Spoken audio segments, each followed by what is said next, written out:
پیارے بھائیوں اور بہنوں، امید کرتا ہوں آپ جہاں بھی ہوں گے اللہ تعالیٰ کے فضل و کرم سے خیر و عافیت سے ہوں گے۔ میں دعا گو ہوں آپ تمام کے لیے، اور بالخصوص جو ہمیں کمنٹس میں دعا کے لیے خاص کہتے ہیں، نام لکھتے ہیں، آپ نے آمین کہنا ہے۔ یا اللہ، آپ سب کے نام جاننے والے ہیں، ان تمام کی ہر جائز حاجت کو پورا فرما، پریشانیوں کو دور فرما، ان میں سے جن کی اولاد نہیں ہے انہیں نیک صالح اولاد عطا فرما، جن کے رشتے میں رکاوٹیں ہیں سب کو ختم فرما، آمین۔ پیارے دوستو، آج کا وظیفہ قرآنی وظیفہ ہے اور بہت ہی آسان وظیفہ ہے، اور اس کے اتنے فضائل ہیں، اتنی برکتیں ہیں، اس کا اتنا ثواب ہے کہ آپ سوچ بھی نہیں سکتے۔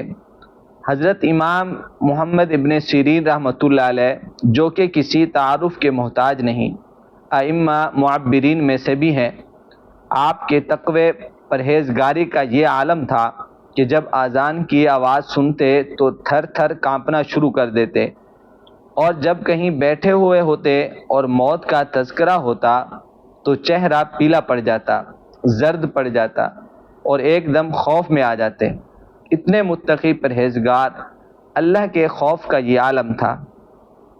ان کی بارگاہ میں اکثر لوگ آتے رہتے اور سوالات کیا کرتے اور خوابوں کی تعبیر پوچھا کرتے، کیونکہ یہ تعبیر بتانے کے بہت بڑے امام تھے۔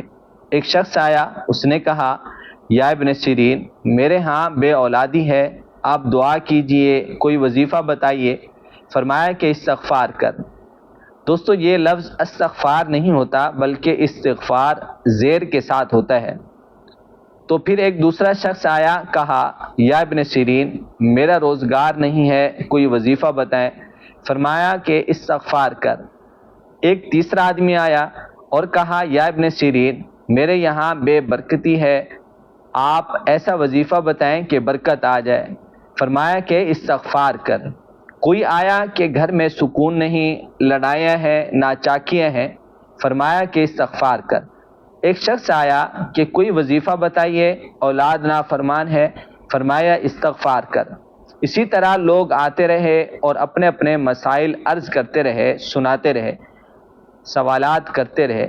ایک شخص ایسا آیا، کہا، حضور دعا فرمائیں کہ بارش ہو جائے، کوئی وظیفہ بتائیں کہ ہم کریں اور بارش ہو جائے۔ کہا، قحط سالی ہے، مشکلات ہیں۔ فرمایا کہ استغفار کر۔ ایک نے کہا، میری کھیتی اچھی نہیں ہے۔ فرمایا کہ استغفار کر۔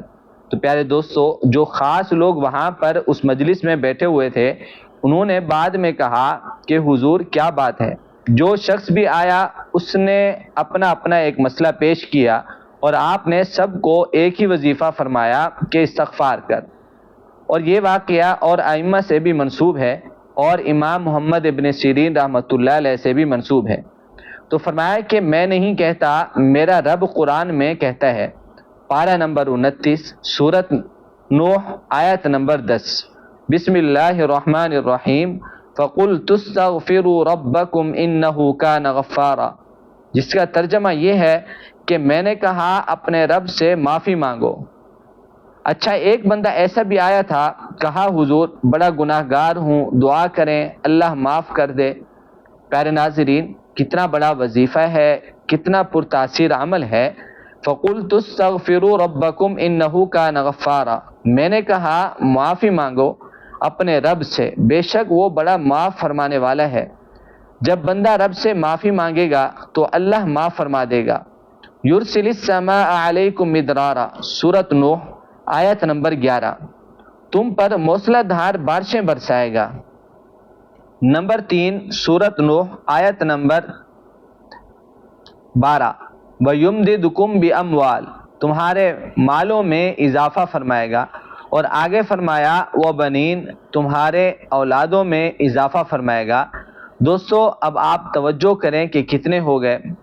نمبر 1، گناہ کا معاف ہونا۔ نمبر 2، بارشیں برسنا۔ نمبر 3، مالوں میں اضافہ۔